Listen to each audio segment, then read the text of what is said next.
আসসালামু আলাইকুম দর্শকবৃন্দ, আপনাদের সামনে আমি মোহাম্মদ মাহিদুল ইসলাম আরেকটি নতুন ভিডিও নিয়ে চলে আসলাম।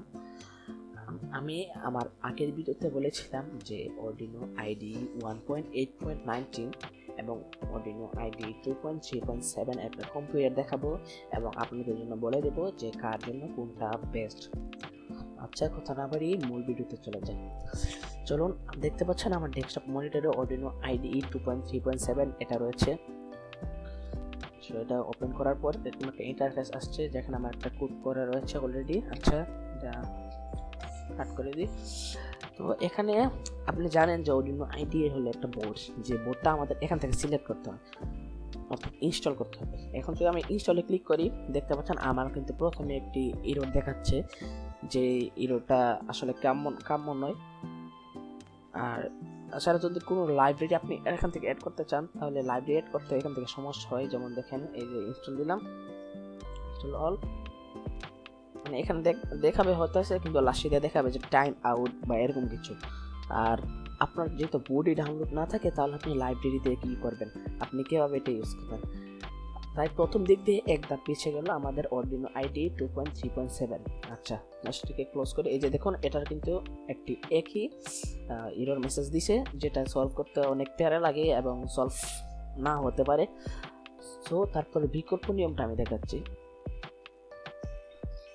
সো এখন আমি চলে যাব অর্ডিনো আইডি 1.8.19 দেখতে পাচ্ছেন, যেটা আমি আমার আগের ভিডিও ডিসক্রিপশন বক্সে দিয়েছিলাম আপনাদের।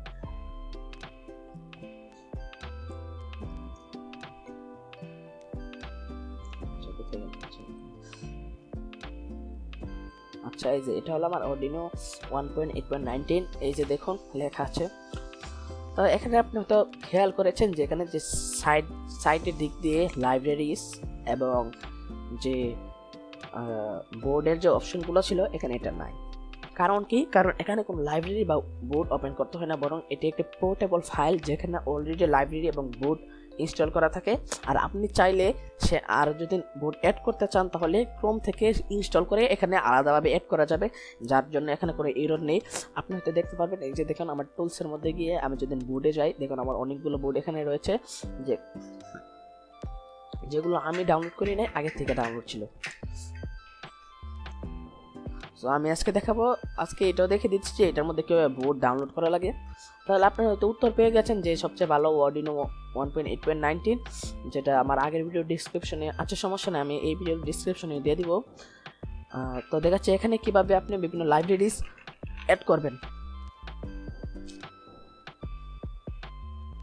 এখানে লাইব্রেরিজ অ্যাড করতে হলে আপনাকে চলে যেতে হবে আপনার আমার ফাইলটিতে। এখানে আপনি দেখতে পাবেন এখানে লাইব্রেরিজ রয়েছে। আমি যদি লাইব্রেরিজ ক্লিক করি, তো এখানে দেখতে পাচ্ছেন আমার অনেকগুলো লাইব্রেরি আছে। আপনার যদি কোনো লাইব্রেরি প্রয়োজন হয়, মনে করেন আমার এই যে এই লাইব্রেরিটি আমার এখানে ছিল না, আমি Ctrl+X দিলাম। তো আমার এই একটা লাইব্রেরি মনে করেন আমি গুগল থেকে ডাউনলোড করলাম।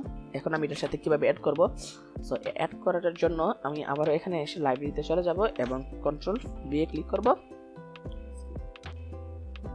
এই যে হয়ে গেছে, আমার লাইব্রেরিটা এখানে অ্যাড হয়ে গেছে।